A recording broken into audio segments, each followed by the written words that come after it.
mean, I'm going to turn the puck over sometimes, but if playing over 20 minutes a game, I have the puck a lot, so I mean, it's going to happen.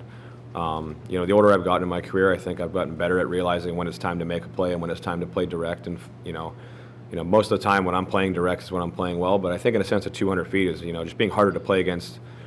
I think I'm hard to play against in the offensive zone. I would really like to be that hard to play against in the defensive zone. So that's what I'm focused on.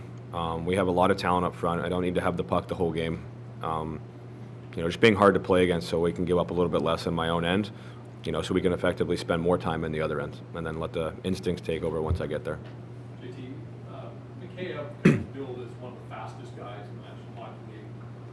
I don't know if you see signs of that in those informal skates at 8 rinks, but just what is that element of speed you think going to bring to this mix? It's impressive. I always knew he was fast. Toronto obviously has some really fast players all the time. He just has kind of another gear out there. I've been caught by him several times so far, so it's pretty humbling. It's just awesome now that he's on our side. He's a guy that can really just push back the defense with and without the puck and just creates bad gap for the other team. And I've played with some very fast players over the years, and it's really hard to play against. When you have guys like that on the ice, they're obviously on the penalty kill. His instincts and his speed and his good stick is going to create a lot of havoc for the other team. So super excited to have him. Haven't spent a whole lot of time with him yet, but he seems like a super nice kid, and I'm looking forward to seeing him in action. What about Kuzmenko? Have you seen enough to have the book on what he might be able to do, or is it a wild card in your mind like everybody else's? Yeah, probably. I don't really know anything about the guy. Got a heck of a wrist shot, and he's at a high-end skill level. That's very evident watching him for 30 seconds on the ice. So summer skates are all good, but I think everybody's going to be evaluating themselves a little harder once we get up to Whistler and get into some preseason games. JT, watching you play, it looked like the way you played with the puck as a centerman was almost different those last 40 games as you were accustomed to the position. Is that fair to say? What have you picked up now that you've had a chance to really do it on a consistent basis for much of the last 2 seasons? With the puck? Yeah. Yeah. I really learned to. It's fun playing in the offensive zone, but honestly, I talk with him in the D all the time. Like, I enjoy having it, in the D zone, I feel like as much as I do in the O zone. Like, breaking the puck out is such an important part of the game. If you can't break out and you just get into the neutral zone and they're coming right back onto you all game, it's very hard to play. And so I think we take a lot of pride, and I'm very vocal with the defense guys and, making sure we break the puck out. And I'm trying to be available and low and slow. I think it fits my game well. I'm not super fleet of foot out the gate anyway, so I'm always playing with very good skating wingers, so I think it's a good fit. I talk a lot, and I really like demanding the puck in that end of the ice, and I think I've learned that over probably the second half of last year of how important it is to have it in that end. If you have control of it there, the odds are you're going to have better control of it in the other end. So I think I've just learned to take a little bit more pride in it. In terms of the defensive improvement you want to make that you sort of outlined, do you think there's still a learning curve in terms of you mentioned low and slow, which I know you're applies to the availability of you on the breakout, but is there a level that you can take as you get reps as a defensive player? Yeah, for sure. That's where I think I need to be better. I just don't feel like I'm that hard to play against for my standards yet. Without the puck, I'm a physically engaged guy, but I think there's times without the puck I can. I tend to puck watch a little bit. It's different for me. Like when you're playing winger, you're just worried about your positioning and blocking shots, and it's a little less coverage wise. There's a lot of D-men that get involved now that make it difficult, but that's where I'm pushing myself to, create disruption and take pucks off the sticks and be harder to play against down low, especially without the puck. I think is more what I was talking about. And sorry, I just want to make clear though, that's how you feel playing without the puck as a centerman, right? Correct. As an F1, you don't feel that. Yeah, without the puck as a centerman, for sure. I just want to be a little bit harder to play against. And Oliver, does it make a difference for you coming in? You're familiar now that you've had a year. What do you think that'll bring for you as you prepare for this? Yeah, I think it means a lot.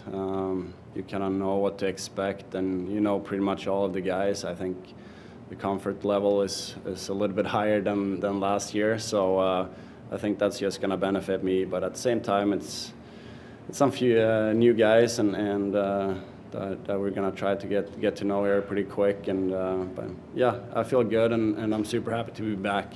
JT, you talked about puck watching. Is there a way you can train yourself to keep your head on more of a swivel as a center?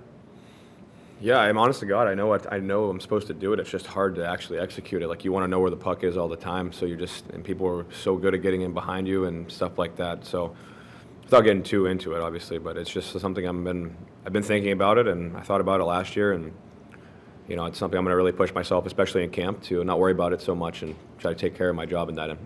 Is there a way you can like make that instinctual so that you don't even have to think about it on the ice, where you're just constantly? Yeah, you just got to commit to playing defense. It's pretty simple. JT, in order to be a playoff team this year, you're going to have to find a spot among the other teams in the Pacific Division. So I'm wondering how much you paid attention to the other changes of the other teams in the division this summer and how you think that the Canucks stack up. Yeah, there's some teams that had some pretty solid additions, but they had some pretty significant subtractions as well. So we've proven we can beat any team in the league since I've been here, and I think when we play our game, it doesn't matter what other people are doing. Like if we're worried about us and having a good start to games and the season in general, I think the results will speak for themselves. We understand that we have a good division, but honestly, it's going to make us a better team in the long run. For both of you, Bo had a quote when he was up here earlier that just said, sorry, it was, we have to see ourselves as a playoff team. If we do anything less than that, we fail.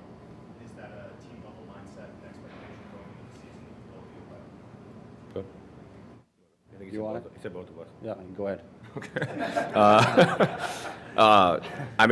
We've talked about that before. I agree. I got a lot of guys here sick of not making the playoffs, and our goal is to win the Stanley Cup and compete for the Stanley Cup. I don't think your goal shouldn't ever be less than that. We get to the playoffs. That's one task, and the way we do that is focusing on everyday preparation and the task at hand. And it really is very cliche, but it's a very long process to get there. But if we all buy into that process and buy into the way the Canucks are supposed to play, I think there's no reason why we can't be there and competing for the Stanley Cup at the end of the season. So yeah, I agree with him. I do too. Very good. Go ahead. Asked earlier about Quinn potentially moving over to the right side, potentially playing with you. What do you think that would do for your game? You're a player that also likes the puck quite a bit. Yeah. I'm just gonna bring my own puck, I guess. No, I think it'll be a lot of fun to play with Quinn, and I'm kind of that guy that just feed off the other D partner that I'm playing with, and I think that won't be any problems if that's the case, that we're gonna play together. So it'll be fun, and I think he's gonna help my game as well. He's moving the puck so good, and he's moving and skating so well. So I think he will create a lot of chances for me on the blue line. There are challenges to a defenseman playing on the offside, whether it's picking the puck up off the boards, holding the blue line. What makes you believe that someone like Quinn Hughes can play the offside so easily? No, he's just that good. I think it's pretty simple. We all have watched him a lot, so he does it all. He's just a good skater, good puck handler, and he does it all. Like I said, he's really good, and I'm excited if that's the case. So that'll be fun.